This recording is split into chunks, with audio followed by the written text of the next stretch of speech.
Bonjour et bienvenue sur Entreriche, j'espère que vous allez bien. On se retrouve pour une toute nouvelle vidéo critique sur Fallout Royal Flush, la nouvelle extension qui vient de sortir, un nouveau livre de quête. Conditions de tournage aussi réalistes que le lieu de cette quête dans le désert du Nevada, direction New Vegas. Il fait 40 degrés à l'ombre, les conditions sont optimales pour cette vidéo.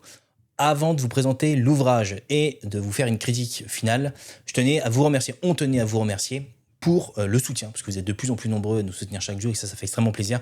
Vous êtes plus de 4000, ça y est, la barre a été franchie pendant l'octogone ou juste un petit peu avant, donc ça c'est cool. Merci de nous soutenir. Pensez à liker et à partager cette vidéo si ça vous plaît. Vous avez le lien du Discord, pareil, en description. Rejoignez-nous parce qu'on parle de tout, de différents sujets, soit de jeux de rôle ou pas. En ce moment, c'est la guerre entre Donjons et Dragons et Cthulhu. Donc je crois que Zachem et Mike sont pas copains en ce moment, mais c'est de votre faute ou grâce à vous que ce conflit existe et merci pour ça. Et vous avez également les liens dans cette vidéo par rapport à notre partenaire Ludum qui finalement nous aide. Donc vous faites vos achats comme d'hab en suivant le lien qui est juste en dessous et nous on récupère environ 7% de ce que vous venez de dépenser sur le site. Donc ça nous aide pour aller sur les différents salons, pour acheter du matériel ou autre. Donc en tout cas, merci pour ce soutien, ça nous aide beaucoup. Place au feuilletage, direction le Nevada, New Vegas. Qu'est-ce que Royal Flush peut apporter au jeu Fallout qui est déjà très complet, bien complet? Est-ce que vous allez avoir des jeux de cartes? Est-ce que vous allez savoir jouer au poker? Devoir jouer au poker? Peut-être des bagnoles, des grosses bagnoles? On découvre ça tout de suite. Donc pour le feuilletage, ça va être très simple. Vous allez voir donc un ouvrage qui est encore une fois très épais chez Arcane Asylum pour la traduction. 45 €. Encore une fois, Modifus nous a proposé quelque chose d'assez intéressant et assez complet. Vous allez découvrir ça et vous allez voir comment est-ce qu'il est construit.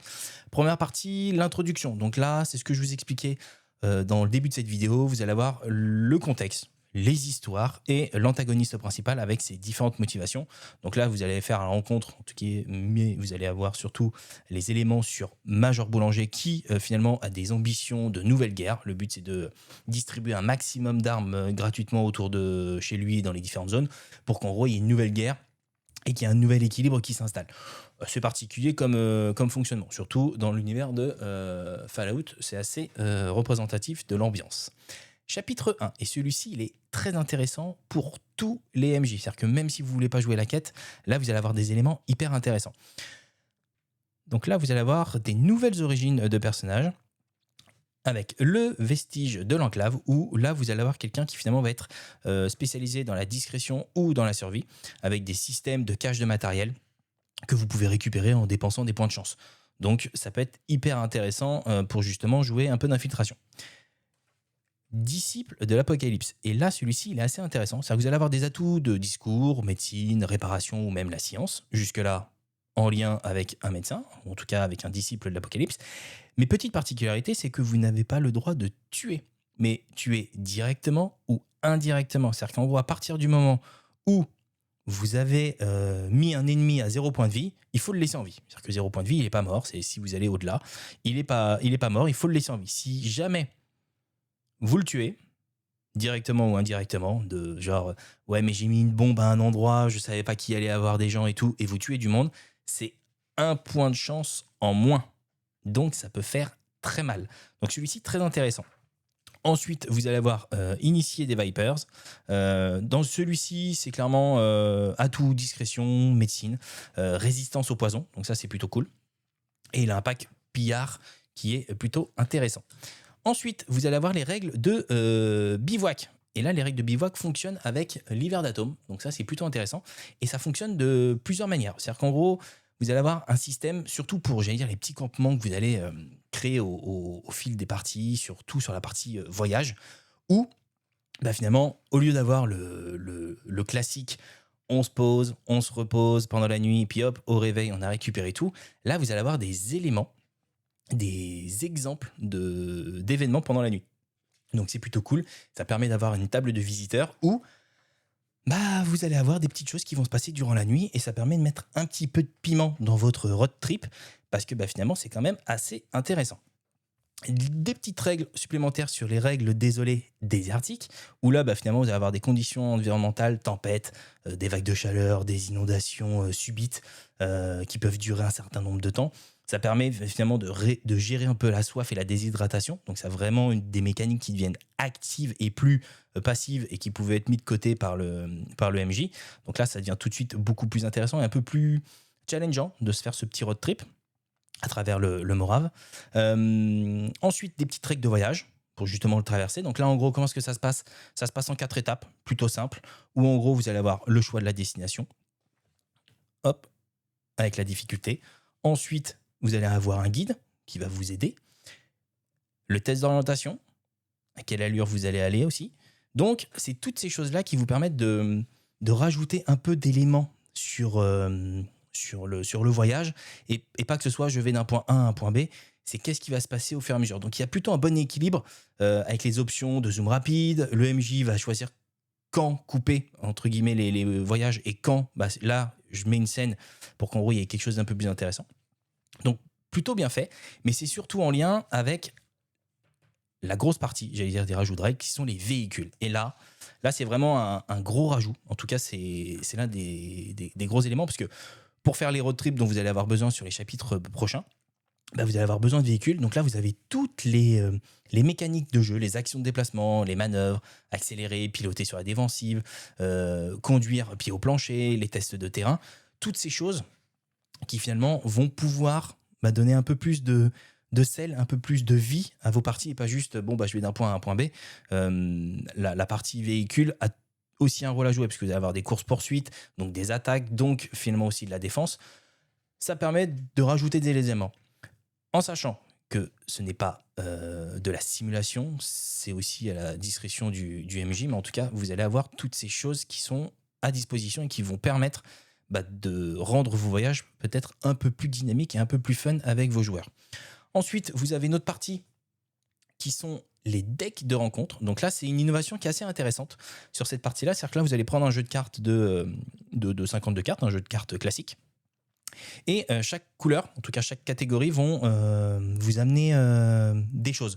Genre, quand vous allez prendre un trèfle, ça va vous amener de la faune. Si vous prenez un cœur, ça va être finalement des pillards, etc.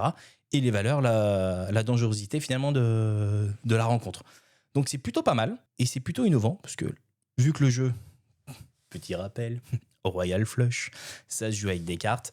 L'idée, c'était de rajouter cette partie-là. Donc, l'esprit est plutôt sympa, plutôt fun, et ça se joue assez facilement. Donc, c'est une partie qui est quand même assez complète. Et vous avez également des petites règles qui ont été rajoutées sur les paris et les jeux de hasard. Parce que vous l'avez bien compris, forcément, si on se retrouve à New Vegas, forcément, il y a des casinos. Ou en tout cas, vous allez vous retrouver à peut-être faire des parties de cartes. Et en gros, il y a toutes les règles qui sont là pour justement gérer les résultats des jeux de hasard. Donc, c'est plutôt bien fait. Donc là, pour la partie colonie, c'est une version qui est plutôt abrégée de ce qu'on a pu voir dans une vidéo précédente sur le guide des colonies. L'idée, c'est de ne pas forcément rentrer dans les détails et surtout d'éviter de racheter un livre qui forcément vous aurait peut-être pas été nécessaire. En tout cas, vous allez avoir des attributs de colonies avec les différentes valeurs et les différentes descriptions devant. Donc c'est plutôt abrégé, mais ça permet de pouvoir jouer sans avoir à acheter un bouquin à 40 €.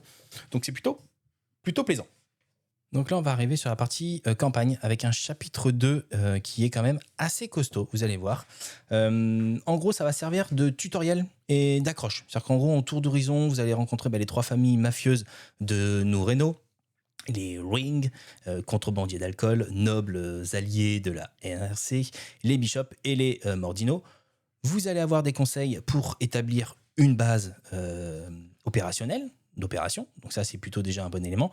Et après, vous allez avoir plusieurs quêtes qui vont être des quêtes principales et des quêtes annexes où vous allez avoir plusieurs éléments. Alors, sur la quête numéro 1, vos joueurs vont découvrir un cadavre, une messagère de la NRC, et vous allez découvrir également une valise diplomatique scellée qui est adressée à Monsieur Bishop. En enquêtant, vous tombez sur un raid de billard de grande ampleur, bien évidemment, sinon c'est pas drôle, et ça va servir à introduire le combat. Donc ça, déjà, c'est important de bien la faire jouer, comme ça vos joueurs vont tout de suite y aller. Le chapitre 2, c'est clairement pour des joueurs niveau 1 à 6. Okay, vous êtes dans la région de Noreno, et en gros, ça va vous permettre déjà d'introduire le niveau les règles de combat. Ensuite, Sur la quête numéro 2, vous allez avoir, qui s'appelle du Rififi chez les Crotales, un affrontement long contre de faux Vipers qui pillent finalement les caravanes à côté qui sont au sud de Reno. Le twist, ce ne sont pas des Vipers, sinon c'est pas drôle, mais des Jaggers de Tao qui sont déguisés, qui vont militariser la zone et qui font en sorte de porter des chapeaux des adorateurs de serpents, donc pour créer aussi un peu de tension entre les différentes factions autour. Et le but, je vous rappelle que le Major Boulanger veut créer différentes guerres. Donc l'idée, ça va être de mettre en place, enfin en tout cas son objectif à elle, ça va être de distribuer des armes et de créer des conflits entre tribus pour qu'en gros il y ait tout plein de tensions et du gros combat. Et vous allez continuer sur la quête numéro 3 où là, vous allez donc remonter jusqu'au gang des Jaggers près de Taoué. Et là, vous allez comprendre comment ils s'approvisionnent en armes neuves. Donc là, merci le Major Boulanger. Et ça va vous permettre de comprendre qu'il faut que vous alliez jusqu'à New Vegas. Donc, pas mal d'éléments. Et comme vous pouvez le voir là, pendant le feuilletage, c'est quand même très complet. C'est-à-dire qu'ils n'ont pas été radins en éléments pour le jeu, donc c'est plutôt cool. On pourra toujours critiquer le système de D20, mais je trouve clairement que pour Fallout, d'avoir autant d'éléments, ça permet vraiment de garder l'esprit du jeu aussi bien que de la série, pour ceux qui veulent jouer un peu comme la série. Donc il y a quand même pas mal de choses, et ce chapitre 2 est quand même très complet, comme vous pouvez le voir. Ensuite, on va arriver sur un chapitre 3 où là, vous allez partir en road trip dans le sud, où, hop, j'avance un petit peu, donc là, c'est intéressant d'avoir votre véhicule, c'est pour ça que les règles de véhicule n'étaient pas là pour rien, où, hop, je vous montre un petit peu l'épaisseur de ce chapitre, qui est encore une fois très complet. Tac. Vous voyez, voilà. Il fait quasiment 125 à 189 pages. Donc, vous avez quand même, pareil, un beau petit pavé, plutôt bien construit, encore une fois, où, dans ce chapitre, ça va être clairement le road trip, la partie transition, la partie voyage, où vos joueurs vont avoir le choix de 2 itinéraires possibles. C'est-à-dire qu'en fonction du point de départ, est-ce qu'ils vont partir sur la route 95, qui est donc depuis New Reno, ou la route 395 depuis Taoué. Donc ça va dépendre où est-ce que ça se termine sur la partie d'avant. En tout cas, l'objectif, c'est que tous les deux vont converger vers l'arsenal qui vous amène sur le chapitre 4 qu'on verra juste après. C'est ici, je vous en parlais tout à l'heure, des véhicules qui vont devenir centraux parce que vous allez être majoritairement dans le véhicule. Donc en gros, les règles de véhicule sont clairement à maîtriser. En tout cas, dans ses grandes lignes, pour que vous puissiez finalement faire vivre le road trip de la meilleure des manières auprès de vos joueurs. Pareil, là, vous allez avoir différentes quêtes principales où vous allez rencontrer Casper Mordino, qui a industrialisé la production de jets et qui lève une armée de pillards toxicomanes équipés par Chodai. Donc, vous allez avoir pas mal d'éléments par rapport à la mafia.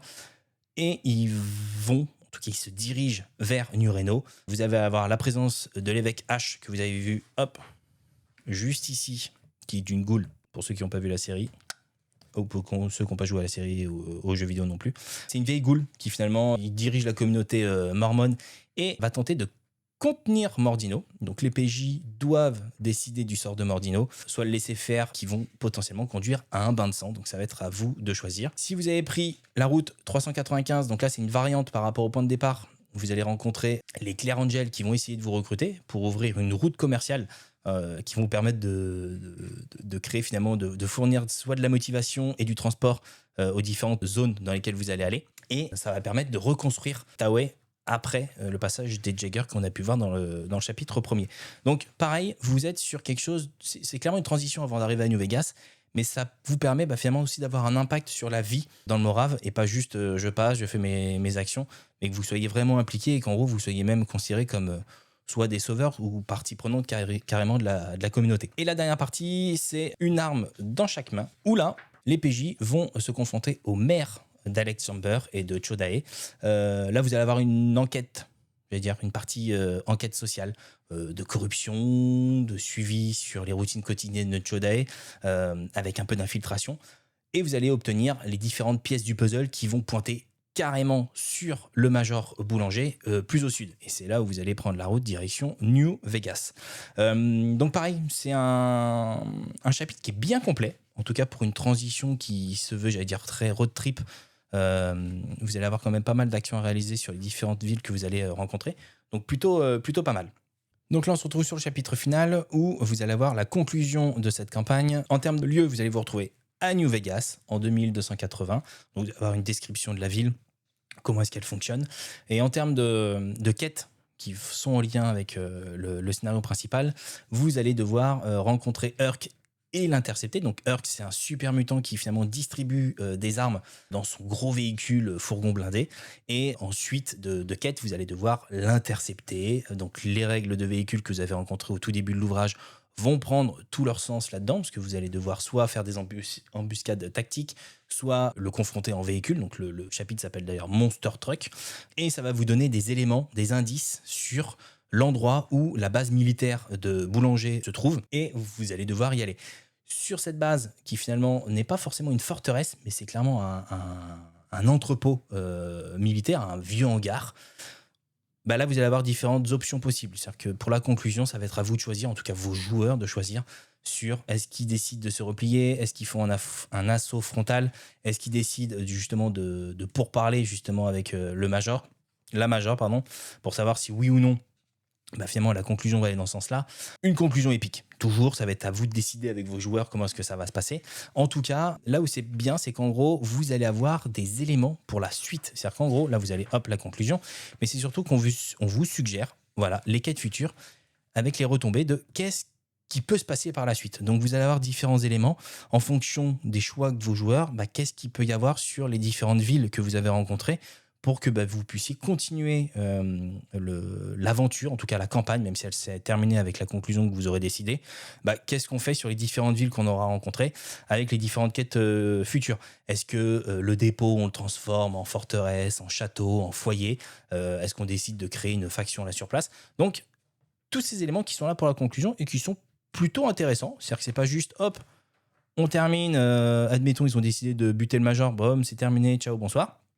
Bah non, c'est en gros, qu'est-ce qu'on fait? Qu'est-ce qu'on fait par la suite? Et vous avez différents éléments qui sont à disposition avec des quêtes futures qui peuvent être abordées. Donc c'est plutôt intéressant. Et pour la dernière partie, c'est les appendices avec les fiches de colonie et les fiches de véhicules.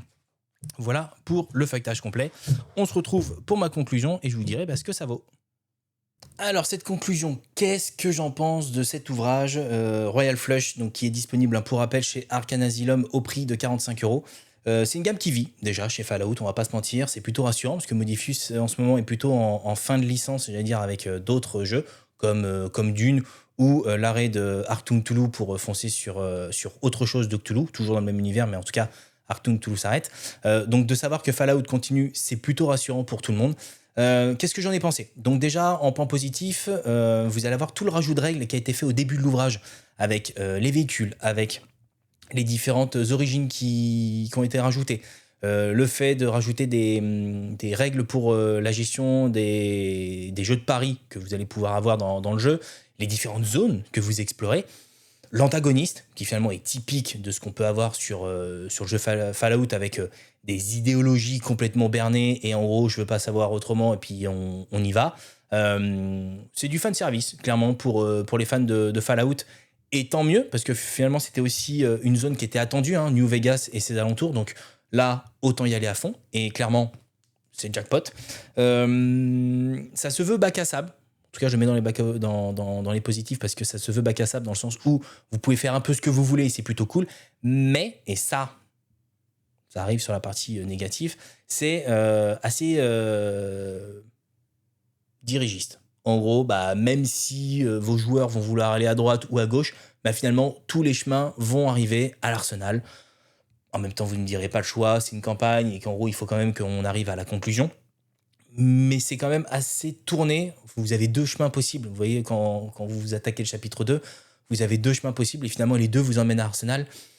Ça manque peut-être de pistes. Est-ce qu'il n'aurait pas fallu arriver à un autre point qui vous emmène ensuite à Arsenal, rajouter peut-être une étape supplémentaire?